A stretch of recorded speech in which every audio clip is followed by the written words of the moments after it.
तो एक बहाना चाहिए, पूरे परिवार का नाम गिनवा देते हैं। अरे अपनी जिम्मेदारी खुद लीजिए। 11 सालों के लिए तो सत्ता में आप हैं, इतिहास की बात आप करिए, मैं वर्तमान की बात करना चाहती हूँ। इस ऑपरेशन का सिंदूर का क्रेडिट तो हमारे प्रधानमंत्री जी चाहते हैं। ओलंपिक्स में हमारा मेडल आता है, उसका भी श्रेय लेते हैं, लेकिन सिर्फ श्रेय लेने से नहीं होता नेतृत्व, जिम्मेदारी भी लेनी पड़ती है। देश के इतिहास में यह पहली बार हुआ कि जंग होते होते ही रुक गई, और इस रुकावट का ऐलान हमारी सरकार, हमारी सेना नहीं करती, अमेरिका के प्रेसिडेंट करते। इतिहास में चले गए। नेहरू ने क्या किया, इंदिरा गांधी ने क्या किया, यहाँ तक कि मेरी माँ के आंसुओं तक चले गए, लेकिन इस सवाल का जवाब नहीं दिया कि ये सीज फायर हुआ क्यों, ये जंग रुका क्यों।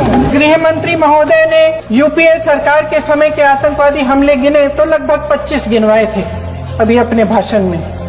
इस गुट ने कश्मीर में 25 हमले 2020 और 2025 के अंदर 2008 के मुंबई के हमलों का जिक्र किया, बार बार कहा कि मनमोहन सिंह जी की सरकार ने कुछ नहीं किया। ये तो जानकारी होगी ना कि उसी समय जब वो आतंकवादी हमला चल रहा था तभी उन आतंकवादियों को मार डाला था, एक बचा था और उसको भी फांसी दे दी थी 2012 में। महाराष्ट्र के मुख्यमंत्री ने इस्तीफा दिया, देश के गृह मंत्री ने जिम्मेदारी लेकर इस्तीफा दिया। एक जवाबदेही थी पब्लिक के प्रति, एक जवाबदेही थी इस देश की जनता के प्रति, इस देश की धरती के प्रति। गृह मंत्री जी के कार्य क्षेत्र में आता है इंटेलिजेंस ब्यूरो।